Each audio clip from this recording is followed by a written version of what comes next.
Walang balak magdeklara ng suspension of military operations o SOMO ang Armed Forces of the Philippines o AFP ngayong holiday season.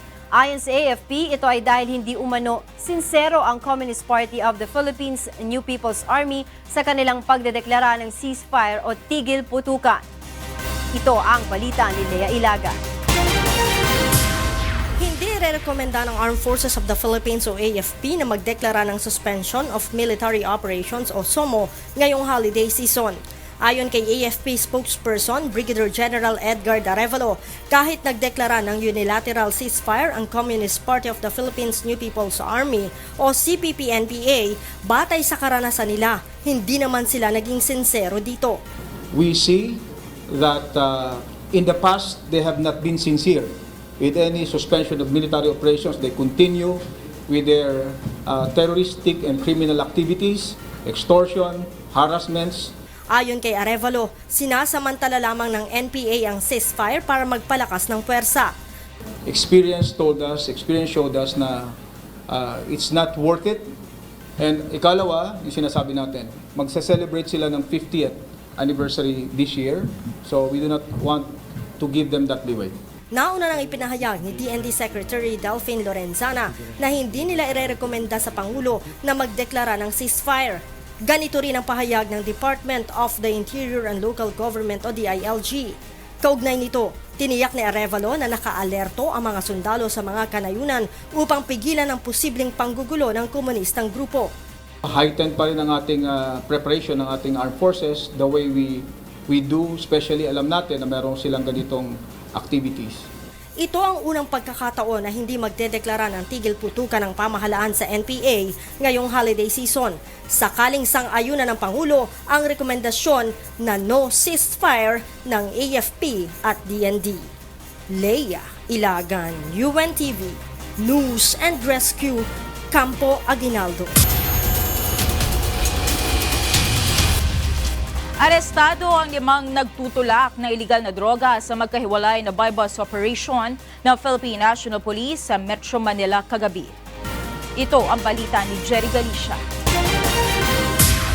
Nagtuturuan ang dalawang kabataang ito kung sino ang may-ari ng kaha ng sigarilyo na naglalaman ng hinihina ng shabu nang maaresto sila sa buy-bus operation ng Quezon City Police District Station 3 sa tapat ng isang fast food chain sa Barangay Kulyat sa Quezon City alas 9:30 kagabi. Ayon sa PNP, nakabili umano ng shabu ang kanilang operatiba sa isa sa mga suspect na si Yasser Logan. Pero tinanggi ito ni Yasser, inaya lang daw siyang sumama ng kaibigan niyang si Julhamin Isla. Paano kayo napunta dito? Pinasama lang ako, hindi ko rin alam po eh. Galing po ako bahay nila, Lagnat po. Sagot naman ni Isla, inaya lang din daw siya ni Yasser na bibili sa fast food chain. Niyaya niya ako bumili. Wala akong alam sa pangyayari. Na-recover sa mga suspect ang 10 gramo ng hinihinalang shabu na nagkakalaga ng 60,000 piso. Samantala, 3 naman ang naaresto sa buy-bus operation ng QCPD Station 7 sa Doña Soledad Avenue Extension, Barangay Don Bosco, Parañaque City. Unang nagtransaksyon ang mga suspect at ang nagpanggap na bayad sa Cubao sa Quezon City, pero nagbago umano ang isip ng mga suspect at nag-aya sa isang mall sa Parañaque. Kinilala ang mga suspect na sina Herna Tamyang alias Ayang, ang leader ng grupo, Fatma sa Abdulama alias Fat at Hasan Taman alias Nur. Ang nakikita po natin dito usually ang mga parokyano nila is yung mga pusher, tinatawag natin mga street peddlers o yung street pushers. So with the volume na nakumpiska po natin, so maituring po natin sila na mas high level ng pusher na tinatawag natin. Na-recover sa mga suspect ang 4 na sachet ng hinihinalang shabu na naglalaman ng 200 gramo na may street value na 1.36 million pesos, 2 piraso ng 1,000 peso bill by bus money, 2 cellphone at 150 piraso ng budol money. Jerry Galicia, UNTV News and Rescue, Quezon City.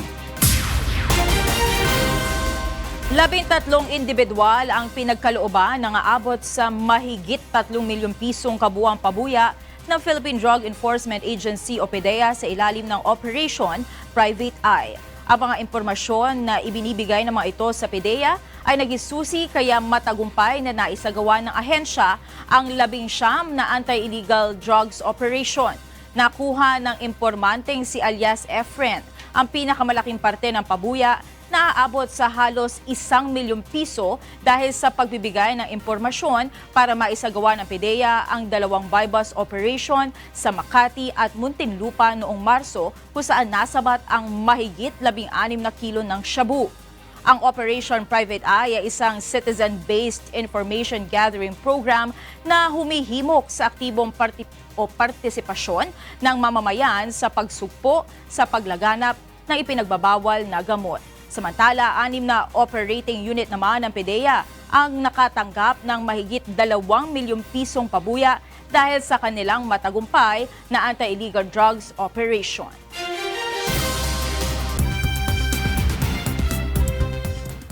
And for the news abroad, a gunman opened fire inside the Catholic Cathedral in the Brazilian city of Campinas on Tuesday and fatally shot 4 people praying in the pews. The gunman also shot himself after police wounded him.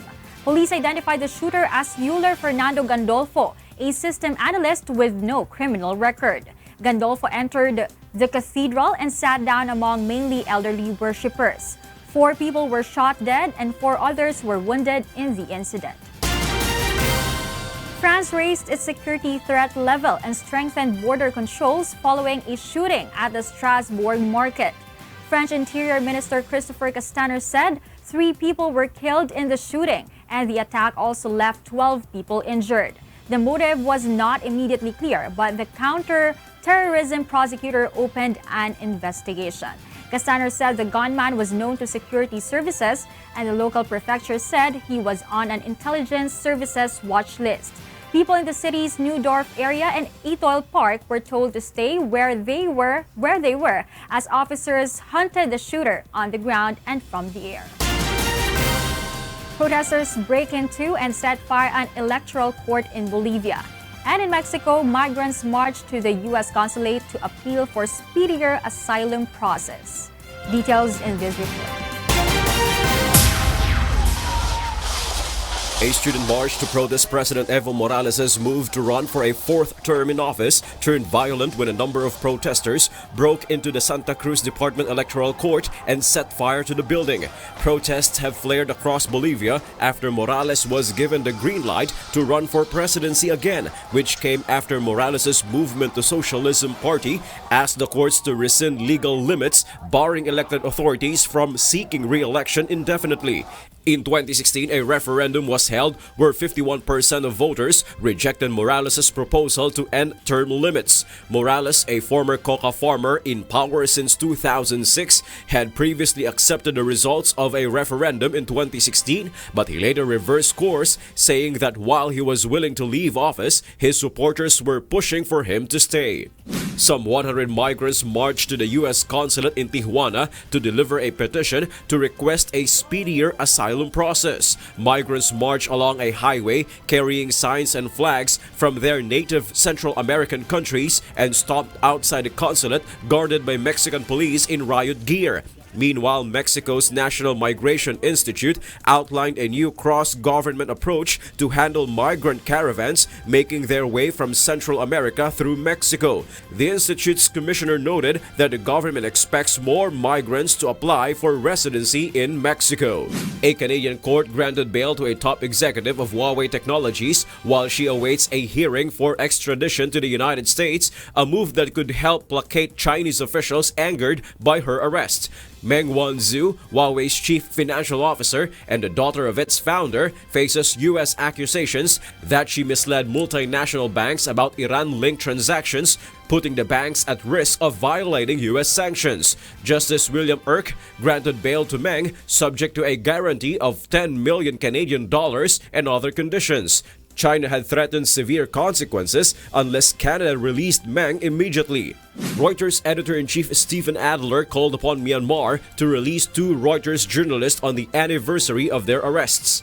Adler said the incarceration of the 2 journalists called into question Myanmar's commitment to democracy. Wednesday marks 1 year since Reuters journalist Wa Lone and Kiao So-u were imprisoned for their work investigating the killing of villagers from Myanmar's Muslim Rohingya minority by the country's security forces and civilian mobs. They were convicted on September 3 under the Colonial-Era Official Secrets Act in a case seen as a test of democratic freedoms in Myanmar. The fact that they remain in prison for a crime they did not commit calls into question Myanmar's commitment to democracy, freedom of expression, and rule of law.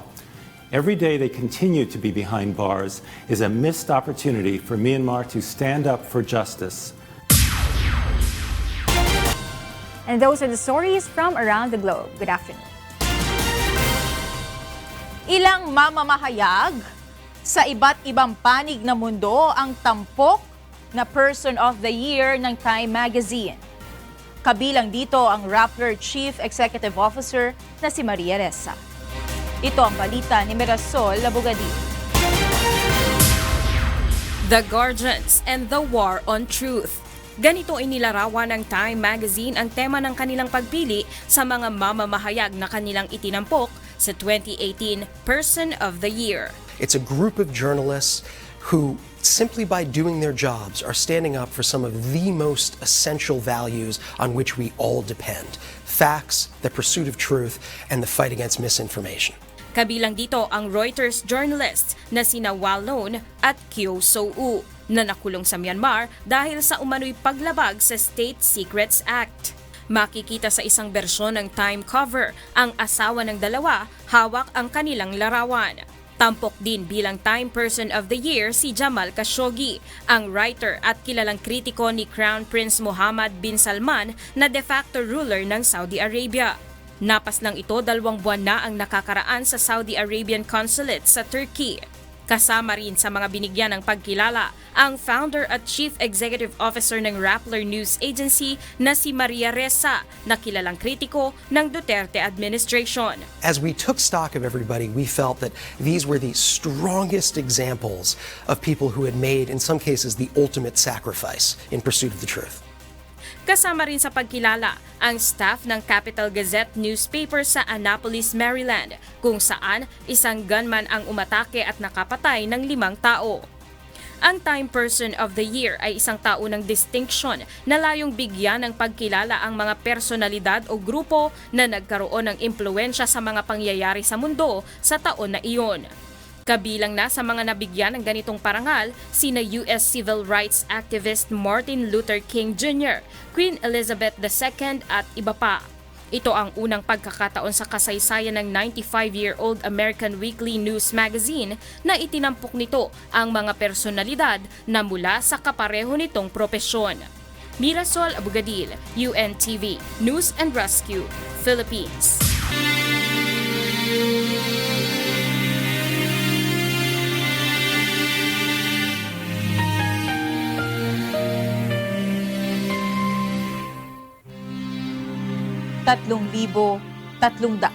at 6 na araw o mahigit 9 na taon na po ang nakalipas mula na maganap ang malagim na Maguindanao Massacre. Ngunit hanggang ngayon ay naghahanap pa rin tayo ng katarungan para sa mga biktima ng malagim na krimen. At sa tila madilim na hinaharap ng kaso, hindi po bibitiw ang UNTV sa labang ito hanggang makamit ang katarungan, hindi lamang para sa aming 4 na kasamahan, kundi sa lahat ng mga biktima ng karumal-dumal na pamamaslang. Mga taga-National Capital Region naman ang nagtagisan sa kantahan sa pagpapatuloy ng elimination round ng Wishcovery Season 2 kagabi. Sino-sino ba ang matagumpay na nakapasok sa susunod na round? Ito ang aking balita.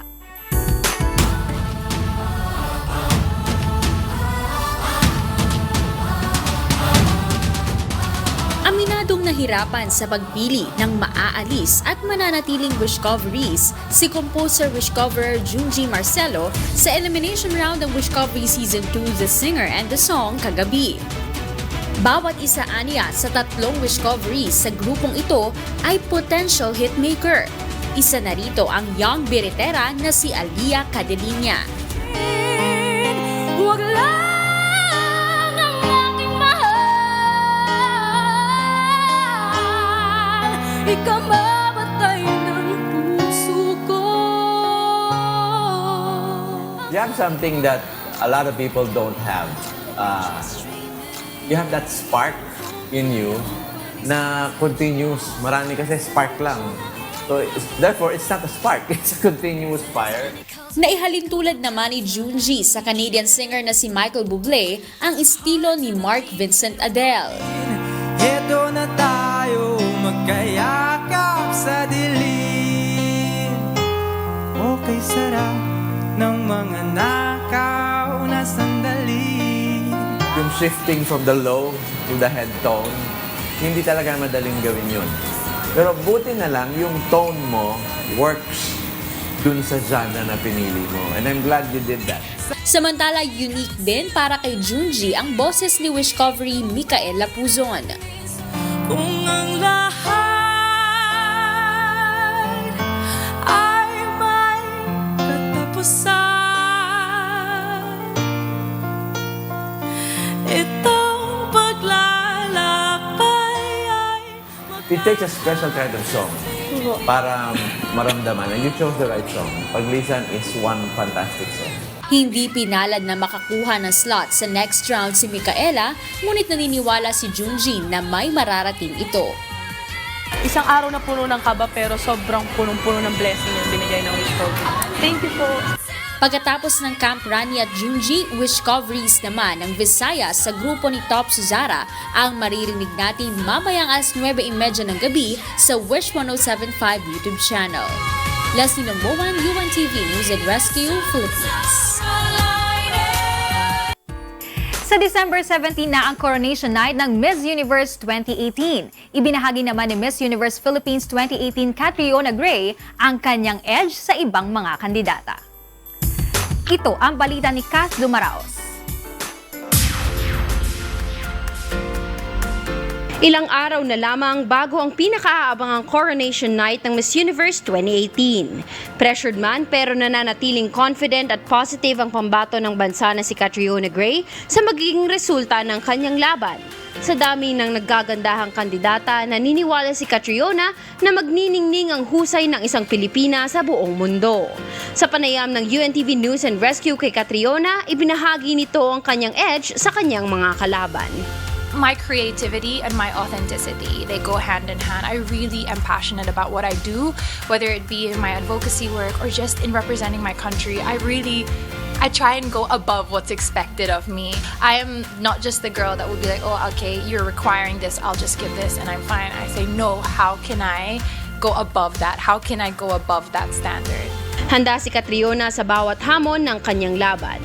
Sa katunayan, una nang nasubok ang kanyang kakayahan sa National Costume Competition kung saan nakaranas siya ng ilang technical mishaps. I was proud of myself in that moment because all of this happened just before I stepped out on stage.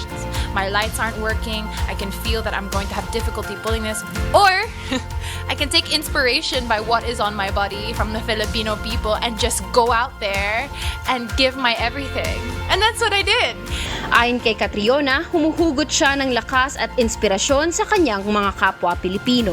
Ngayon pa lamang ay pinahayag na niya ang kanyang pasasalamat sa lahat ng kanyang mga taga-suporta. Maraming salamat po sa inyong lahat for all of your support, your love, your energy that you've put into my journey and for never ever giving up on me, always believing in me. You guys give me that strength, that morale, that spirit to do what I do and I lift this all up to you and I love you so much, Philippines. Talino at creativity ang panlaban ni Miss Philippines Catriona Gray upang maibalik ang korona sa bansa sa Miss Universe 2018 edition. Ngunit pangunahin daw sa kanyang alas ay ang kagandahan ng puso para makamit ang inaasam na tagumpay. Kat Dumaraos, UNTV News and Rescue, Bangkok, Thailand. At yan ang ating entertainment news ngayong gabi. Ako po si Leslie Longboan. Balik sa inyo Angela at Monica. Maraming salamat, Leslie. At yan ang naging kabuuan ng ating balitaan ngayong gabi. Aming inilahad ng buong katapatan kung paano namin nasaksihan. Kayo'y makapagtitiwala na ang aming nakita at narinig, ang aming ibinabalita. Magandang gabi.